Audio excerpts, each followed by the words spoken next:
Voilà, mesdames, messieurs, bonsoir et bienvenue dans cette émission Autour de la question. Cette émission que vous avez l'habitude de suivre tous les dimanches et durant toutes les semaines. Et donc, dans cette émission, nous avons l'habitude de prendre des actualités ayant fait la une au courant de la semaine. Et ici, nous décryptons cela, nous analysons cela, nous essayons de donner des points de vue, bien sûr, avec l'intervention de nos invités. Et donc, aujourd'hui, nous allons parler de 3 sujets ayant fait vraiment la une de l'actualité. C'est premièrement en rapport avec la sortie médiatique du chef de l'État à partir de Bruxelles. Il s'est exprimé. Alors dans cette émission, nous allons essayer d'analyser, de savoir est-ce que ça valait la peine que le chef de l'État fasse cette sortie médiatique. Est-ce que ce qu'il a dit était important pour les peuples congolais? C'est ici dans cette émission que nous allons en parler et analyser toutes ces questions. Mais à part ça, nous allons aussi parler du report de l'élection et l'installation du bureau définitif du Sénat.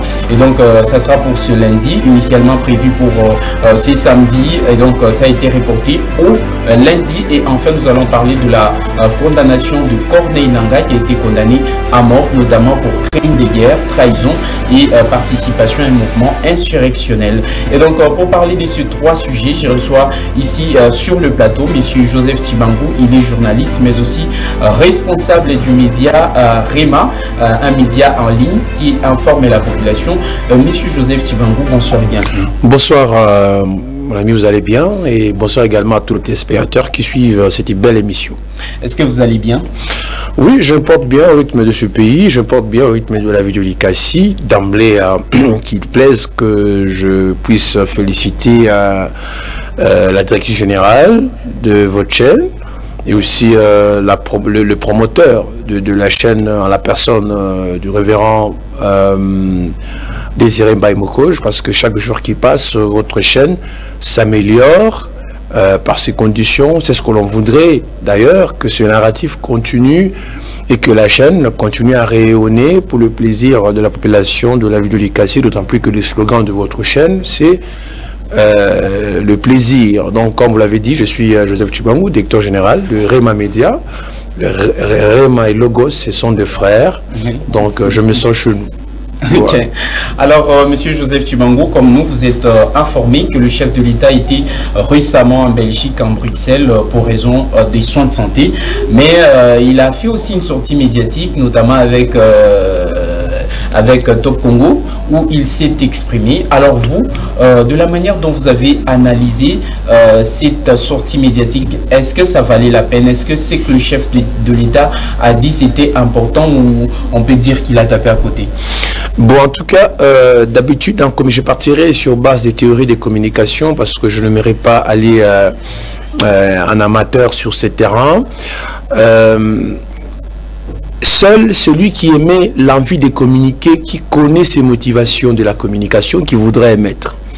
Parce qu'aujourd'hui, être là pour dire le président ne devait pas tenir une telle communication, seul lui pouvait tenir un argument solide sur ses ambitions de communication.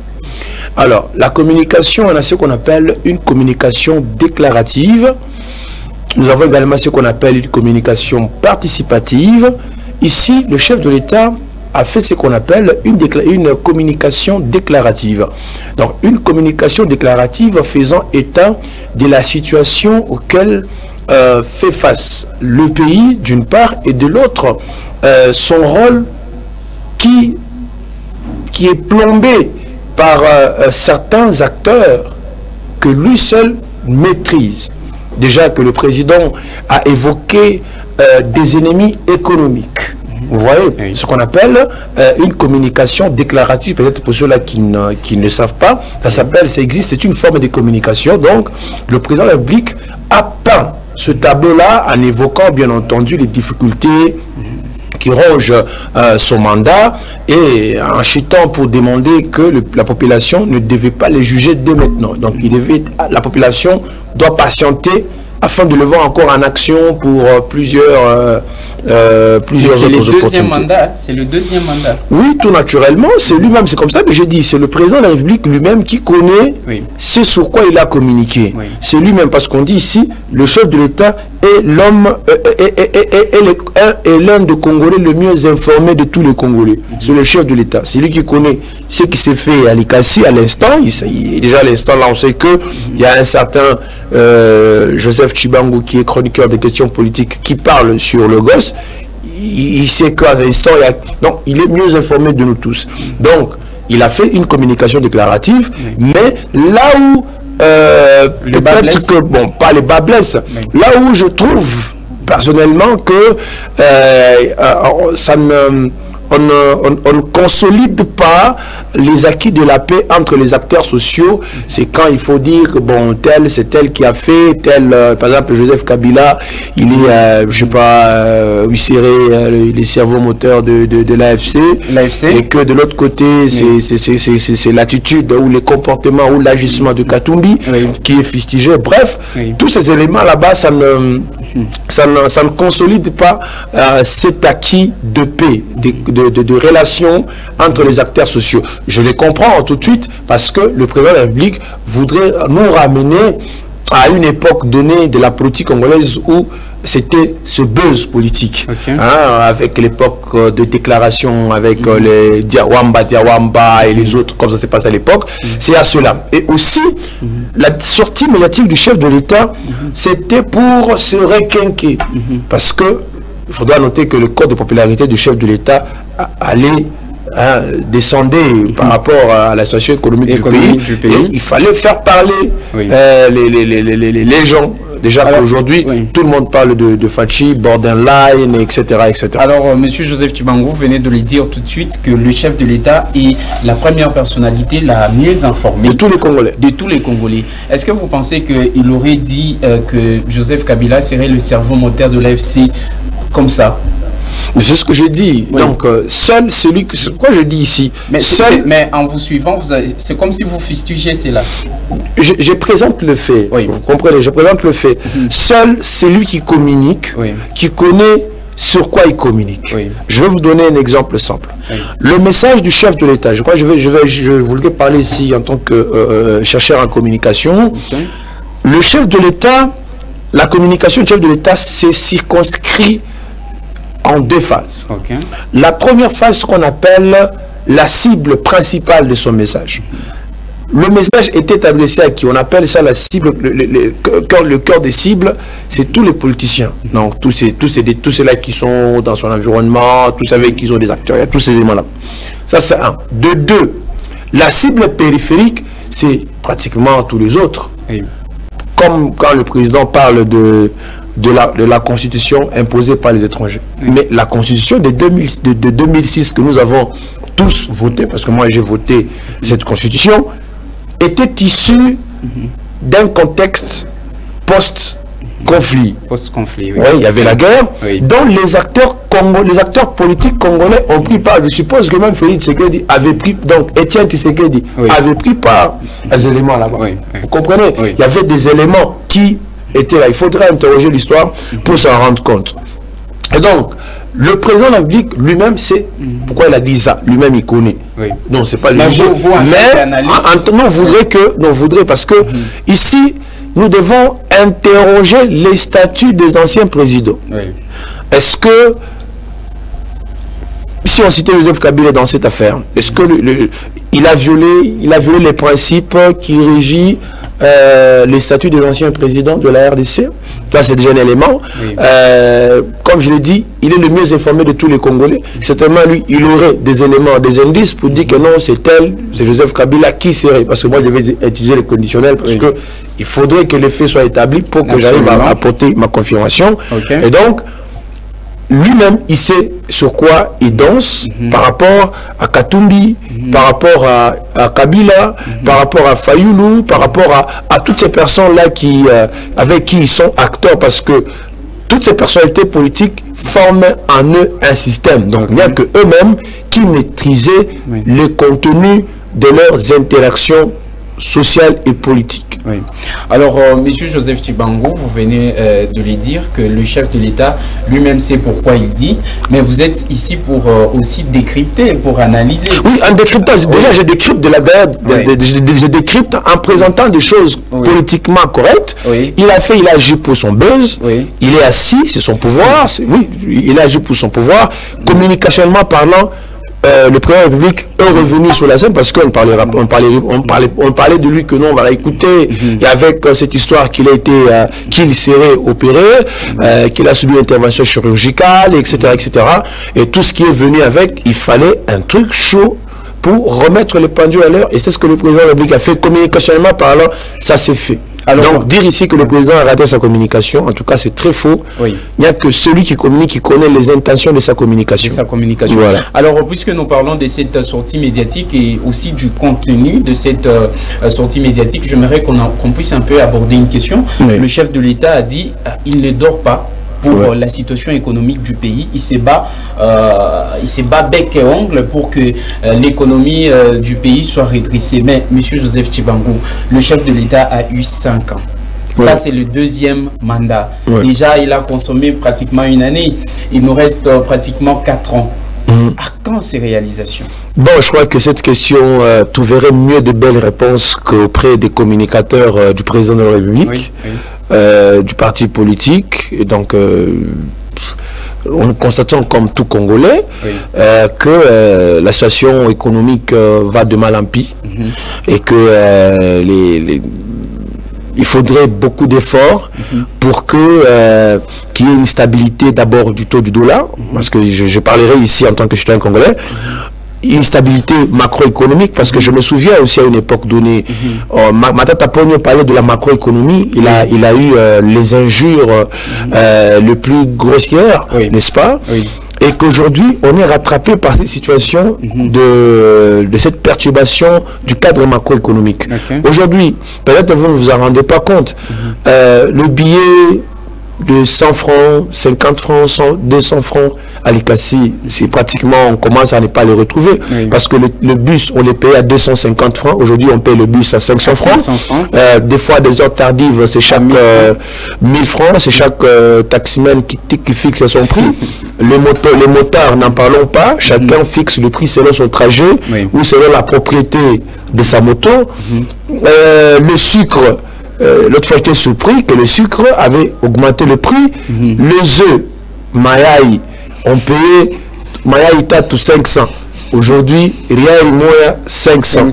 Donc vous comprenez déjà que ça commence à devenir un peu compliqué. Donc pour prendre un petit déjeuner le matin, c'est devenu un problème. Donc c'est comme ça qu'ici, il faudrait qu'il y ait des actions à impact visible direct sur la population. Parce que si la population ne mange pas bien, la population va gronder. Ça, c'est ce qu'il faut éviter. Même Dieu lui-même, Dieu au ciel, lorsque les Israélites quittaient Israël, pendant chemin faisant sous le désert, ils ont commencé à gronder. Moïse, retourne-nous dans la souffrance. Dans la souffrance, en Égypte. En Égypte. Pourquoi? Parce que nous sommes dans le désert, on n'a pas à manger. Et Dieu a écouté et on a exaucé, on a eu la manne qui est descendue.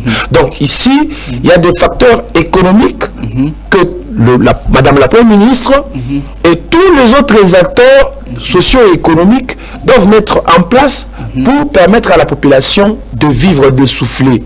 Parce que la vie de nos jours, en tout cas, elle coûte. Elle coûte cher. On ne sait pas si c'est un fake news, si c'est une information qu'il faudra vérifier, que la Zambie aurait fermé ses frontières. C'est à vérifier. C'est à vérifier. Alors, j'aimerais vous poser une dernière question par rapport à cette première thématique. Monsieur Joseph Tchibango, vous êtes un analyste, un grand analyste ici à l'Ikassi. Est-ce que vous croyez qu'avec le temps qui nous reste, ça serait possible? Oui, le président de la République peut toujours faire avec l'apport de tout le monde. Parce que les problèmes aussi, les Congolais, nous tous, nous sommes responsables de la situation qui nous arrive. Il y a des gens qui fixent le tarif de leurs affaires comme ça, tout en la mouka, tout en la mouchele, il y a 2000 francs. Aujourd'hui même, j'ai failli gifler quelqu'un j'ai acheté les unités ou les minutes quelque part à 6 000 francs. Oui. Mais quand je vais acheter chez lui, chez une autre personne, l'individu là me dit non, 6 500. Sur base de quoi? Sur base de Donc quoi? vous comprenez que tout le monde veut voler dans ce pays. Oh là là. Celui qui vend les cacahuètes, il ajoute une valeur ajoutée. Non, mais un kalangayang on dit 500. Le truc, l'histoire à manger, ça doit coûter le plus moins cher possible. C'est-à-dire, aujourd'hui, si on arrive à régler la situation de manger des Congolais, ça c'est préoccupant. Oui, oui. C'est préoccupant. On ne peut pas parler d'un développement si la population ne mange pas. Okay. Vous comprenez? Oui, c'est la base. C'est la base. Oui. Nous devons rester dans les contextes congolais. Les contextes congolais voudraient que le taxi-bus coûte moins cher, que les gens aient la facilité de se mouvoir.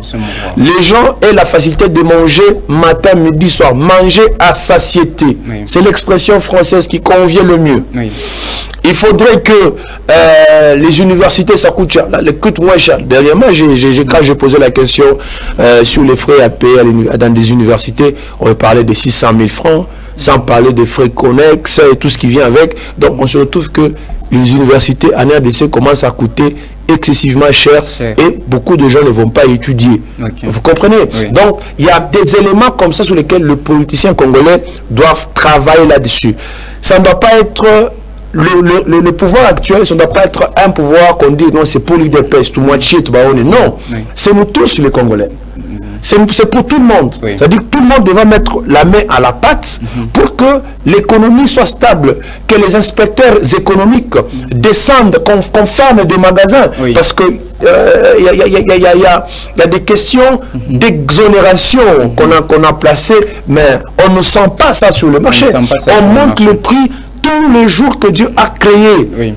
Chacun d'année, il a des bénéfices. Est-ce que comment tu peux avoir un bénéfice de 100% sur un produit? Donc, tous ces éléments-là, le gouvernement doit s'investir. C'est ici que moi je salue Madame la ministre provinciale de l'économie, Excellence Laura Lusamba Kazadi, qui est allée inspecter dans de grands dépôts de production de certains produits, le tarif, tout ce qui est... Il faudrait que l'inspection de l'économie ici à Likasi ne doit pas se contenter à rester dans son bâtiment. Ils doivent déployer ces gens pour aller voir dans des magasins combien. Vous imaginez que vous allez dans des supermarchés, vous payez, on vous dit le prix c'est comme ça. Mais quand vous allez au guichet pour payer, le prix c'est autre chose. Mais maintenant, vous imaginez, on pose la question, les inspecteurs, quand vous allez acheter un supermarché là-bas, vous vous contentez de regarder la marchandise ou vous regardez ce qui se passe. Prenez les souches qui sont produits et regardez le prix qui sont affichés dans la plupart des supermarchés. Il y a une différence de prix. Et vous ne dites rien. Quand on va vous rembourser les stylos, comment voulez-vous que moi je vais acheter avec mon argent? Pourquoi ces supermarchés n'acceptent pas que un Congolais lambda vient acheter dans ce supermarché avec le biscuit et les bonbons? Mais vous voulez que ces supermarchés nous donnent en retour des bonbons, des ilettes et des stylos. Donc je crois que les députés, d'abord ici, les députés en vacances parlementaires, doivent voir cette question-là. C'est important pour la députation. Est-ce qu'ils connaissent même leur mission? Les députés connaissent leur mission parce qu'ils apprennent. Parce que dire ici que les députés ne connaissent pas leur mission, ce n'est pas maîtriser les fonctionnements. Les sentir comment voulez-vous? Sur les terrains. Non, ils sont là. Vous voulez que les députés viennent chez vous à la maison? Non, les députés sont là. On les sent plutôt dans d'autres choses. Non, les députés sont là, les députés travaillent, ils ont un canevas de travail. Donc on ne va pas juger les députés comme ça, parce qu'ils ne vont pas faire... ils vont pas faire je m'excuse l'expression, les témoins de Jéhovah. Donc aller porte par porte pour dire non, voilà, je suis là en train de faire. Non, les députés, travaillent. J'ai vu certains députés aller dans des entreprises minières, même si ils ont dit qu'ils allaient visiter les conditions de travail, mais il y a je crois qu'il y a des images que je balancerai si pas ce soir ou demain. Je félicite ces députés là-bas. Les députés travaillent. Nous courons derrière les temps. Donc, Voilà, sur le premier élément, sur la première thématique, nous avons pris assez de temps. On n'aura pas l'occasion de prendre l'élément, mais sur la deuxième thématique, nous allons prendre l'élément. C'est en rapport avec le report de l'élection et l'installation du bureau définitif du Sénat qui fait couler encre et salive à l'Union sacrée. Apparemment, le violon ne s'accorde pas sur le choix du ticket de l'Union sacrée. Mais avant d'entrer dans le vif du message, on va prendre d'abord l'élément et on revient juste après. Le calendrier de l'élection du bureau définitif du Sénat prévoyait le lancement ce vendredi 9 août de la campagne électorale pour les candidats qui briguent les différents postes. L'élection et l'installation du bureau définitif de la Chambre haute du Parlement étaient prévues pour le samedi 10 août 2024, selon un communiqué du Sénat publié le 4 août. Cette institution a publié le jeudi 8 août dans la soirée la liste définitive de candidats retenus aux différents postes du bureau définitif du Sénat. Selon les membres de ce bureau, 6 rapports dont la date n'a pas été évoquée est due à une situation sécuritaire volatile. Pour cause, l'incapacité pour le parti au pouvoir, à savoir l'UDPS, de trouver des consensus autour des candidatures uniques à la présidence du Sénat. Par contre, M. Paul Kissimba, porte-parole de la société civile Ville de Likasi, pense que ces rapports est dû à des intérêts égoïstes. Les reports des élections du bureau du Sénat ne nous fait pas du bien. Cela sous-entend que les gens sont en train de se tirailler, de se déchirer pour des intérêts égoïstes. Nous allons demander aux uns et aux autres de mettre de l'eau dans leur vin afin de pouvoir installer ces bureaux qui est attendu, ça fait très longtemps. Au niveau de l'Assemblée nationale, il y a déjà un bureau qui fonctionne, mais au niveau du Sénat, nous sommes en train d'aller du report en report. Nous demanderons aux politiciens d'arrêter ces jeux-là qui ne profitent pas aux Congolais qui attendent des bonnes décisions qui doivent venir afin de juguler tant soit peu la misère et la souffrance de la population. Notons qu'une vingtaine de candidatures ont été enregistrées par la commission chargée d'organiser les élections au niveau du Sénat. Et voilà, mesdames, messieurs, vous venez là de suivre l'élément en rapport avec les reports de l'élection et de l'installation du bureau définitif du Sénat. Monsieur Joseph Tubango, vous avez aussi suivi report en report. Réaction. Je ne suis pas surpris parce que les questions politiques, je l'ai dit dans ma chronique que j'ai publiée, c'est que quand vous travaillez, quand vous êtes en partenariat avec certains partenaires politiques, excusez-moi ces raccordements frauduleux, il faudrait arriver à satisfaire les membres qui composent l'Union sacrée. C'est comme ça que moi je l'ai dit que déjà l'Union sacrée peu à peu est en train de devenir un problème pour ce pays. Et l'Union sacrée va poser les problèmes au chef de l'État demain. Parce qu'il y a beaucoup de frustrés. Il y a trop de frustrés au sein de l'Union sacrée qui ne disent pas. Vous comprenez? Oui. Et donc cette déconfiture en train de montrer ses signes petit à petit. Jusque là. Ça s'observe. Il y a eu des gens qui disaient que Sama Lukonde n'allait pas devenir candidat providentiel pour le Sénat. Oui. Et on a plus de presse à commencer à proposer ce genre. Oui. Ce qui était déjà dangereux. Oui. Sama Lukonde, l'Union sacrée a crié haut et fort que c'était son premier ministre, son meilleur premier ministre de l'histoire de ce pays. Oui. Le chef de l'État l'a publicité ainsi. Oui. Le président de la République ne peut pas se dédire. Je l'ai dit même pour le cas de Jacques Yaboula, le gouverneur de la province du Katanga, quand les gens montaient dans tous les sens que Jacques Yaboula ne méritait pas être gouverneur pour un second mandat, etc. Il était incompétent, il était tout ce que les gens ont dit. J'ai dit à ce temps-là que le président ne pouvait pas se dédire. Oui. Le président avait dit que Jacques Yaboula était le meilleur gouverneur. Oui. Vous comprenez déjà ça? Oui. Donc, Jacques Yaboula avait la confiance du chef de l'État. Donc, ipso facto, il est celui qui consolide les acquis. Et aujourd'hui, les Kassi brillent. Vous comprenez? Oui. Ça, c'est le narratif qui s'impose. Aujourd'hui, c'est Sama Lukonde qui va être là. Mais maintenant, Sama Lukonde, oui. Un peu contesté. De Premier ministre, exactement. Oui. De Premier ministre à devenir Président du Sénat. Très bien. Oui. Alors, est-ce qu'au sein de l'Union sacrée, il n'y a pas d'autres gens? Oui. C'est pas mal. C'est Sam Al-Konde, c'est un monsieur intelligent, un monsieur doué, etc. Il va travailler là au Sénat. Oui. Et très bien. Au sein de l'Union sacrée, y a-t-il pas eu d'autres personnes? Oui. Jean-Pierre Mbemba a recommandé, si c'est sa soeur, si c'est sa nièce, si c'est sa femme qui va être membre du bureau. Donc, vous comprenez que ça va dans tous les sens. Ça va dans tous les sens. Il y a on veut ou que Sam Al-Konde devait devenir président du Sénat. Il faut déjà le dire, il est le président du Sénat. Il faut déjà le dire. Ce n'est pas encore fait. Non, mais c'est un plébiscite, c'est un ticket. Voilà. C'est un ticket déjà proposé. Voilà, donc, attendons après-demain. Ça ne va pas changer. Attendons après-demain. Ça ne va pas changer, mais mon frère. quand vous regardez la manière de travailler de Sam Al-Konde quand il fut Premier ministre, est-ce que vous pensez vraiment que Sam Al-Konde, parce que la plupart des gens disent qu'il n'était pas, on ne le sentait pas, il était timide, on dirait qu'il n'était pas là. Mais c'est deux fonctions différentes. Oui. Premier ministre, ici on est président du Sénat. Mais déjà quand on voit c'est deux fonctions. Ici, on peut conclure. Hein? Non, c'est différent. Oui. C'est différent. Il y a deux agissements différents qui interviennent entre Premier ministre et être président du Sénat. C'est deux narratifs différents et les fonctions ne sont pas les mêmes. Oui. Donc, être Premier ministre, il y a des actions que lui pouvait mener que le ministre sectoriel devait exécuter.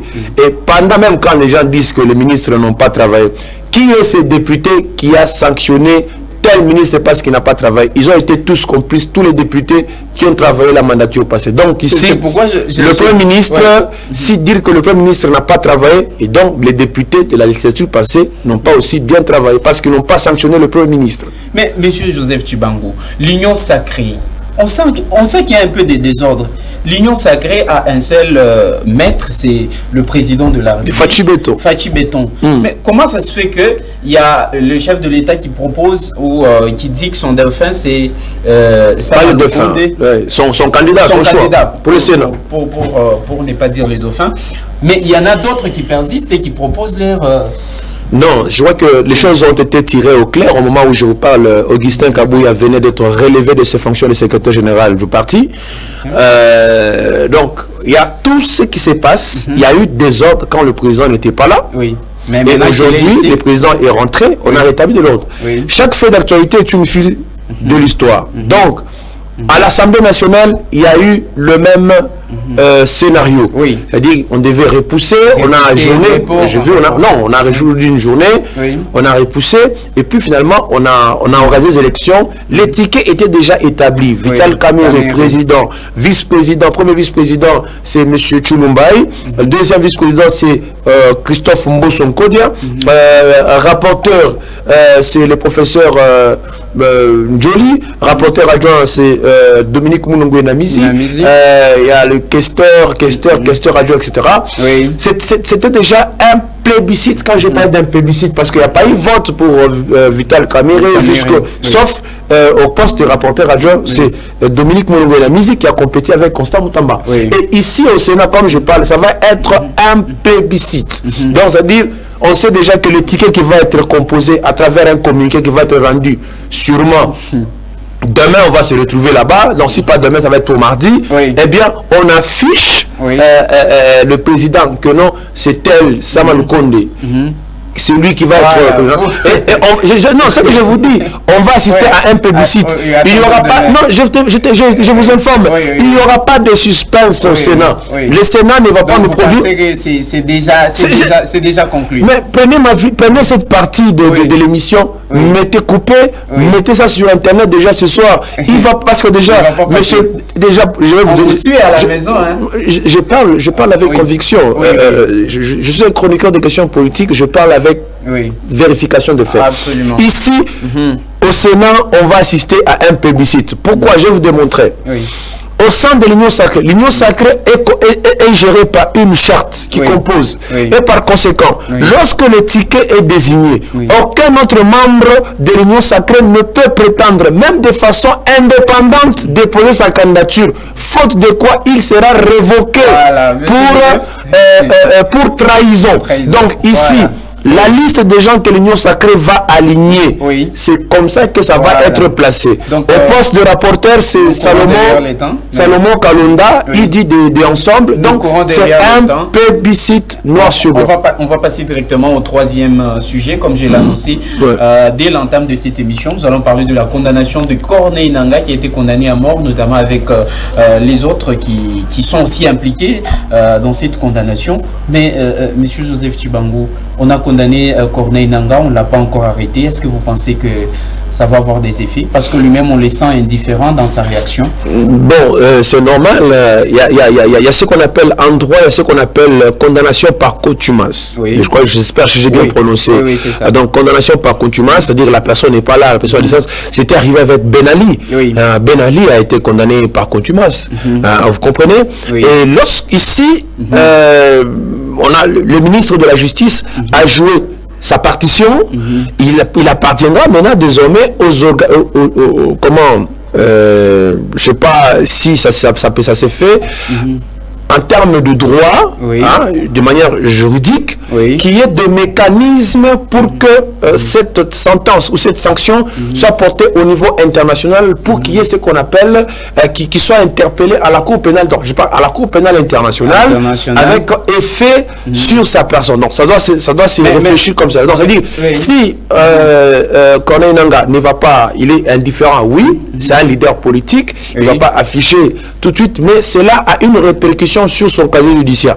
sauf changement de dernière minute, parce qu'ici, c'est que très sûr, s'il arriverait que il y a négociation, eh bien, il faudra ce qu'on appelle une amnistie pour blanchir Corneille Nangaa. Donc, c'est autant d'éléments qui entrent en jeu. Si le ministre de la Justice, que je sens très déterminé, peut aller avec sa démarche jusqu'au bout, eh bien, Corneille Nangaa risque de tomber sur les coups de la Cour pénale internationale. Encore faudra-t-il maîtriser tous ces secteurs-là. Puisque vous parlez de la Cour pénale internationale, on sent quand même la réaction de l'Union européenne un peu étrange, étonnante, qui dit que, qui exprime clairement qu'elle n'est pas d'accord avec la peine de mort.